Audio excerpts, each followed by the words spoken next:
You came in and you faced a certain set of challenges. What are you leaving behind? And now that the Ebola outbreak is very close to having, been put in the past, what happens to the center coordinating that?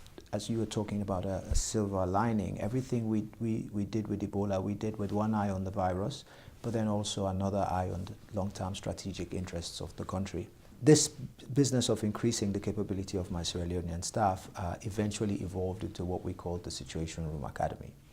And through that, we trained over 600 Sierra Leoneans across the country in information management and analysis. But the most significant thing about Ebola is about changing the way we did business.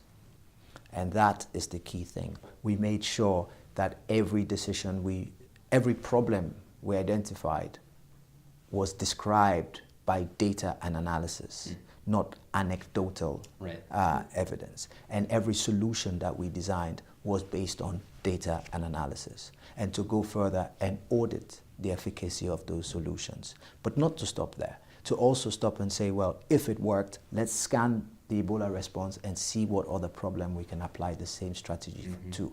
And if it doesn't work, it was again my job to come back to my bosses and say, this did not work because of X, Y, and Z.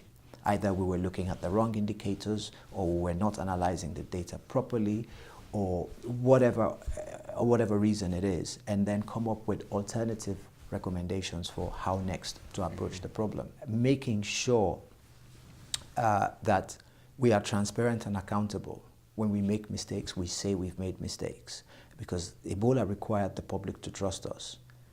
Lying about how many cases you have, or denying that people are not taking more than average to get a response from the alert line when they call, is only going to reduce your credibility.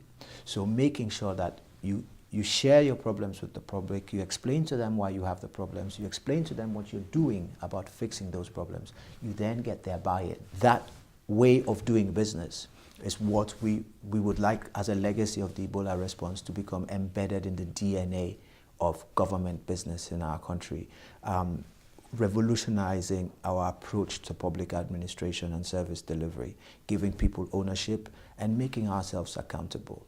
A lot of what you're talking about is culture change. I mean, from relying on anecdotes to grounding things in data to maybe exaggerating success to living up honestly to failure or shortcomings.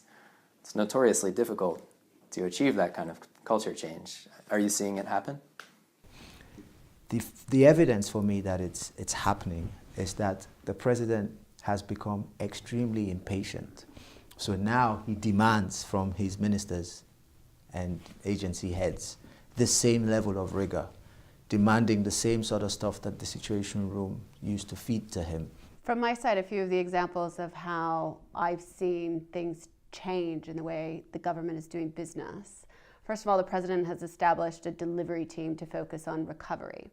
And that team's role is to replicate some of these strategies from Ebola to ensure that we're monitoring and holding ministers and implementing partners accountable to the results that the public expects to be delivered.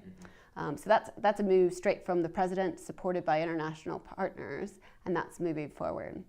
Another is the way that the districts, the decentralized networks in Sierra Leone are approaching recovery. I think they were quite empowered in their integral role in the Ebola response and are demanding to play a similar role in delivering services for recovery.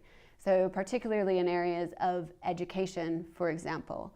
The districts across Sierra Leone are now establishing their own situation rooms, mimicking the situation room in the Ebola Response Center to start tracking how education is working, attendance levels, teacher attendance, etc., as a way to improve the quality of education.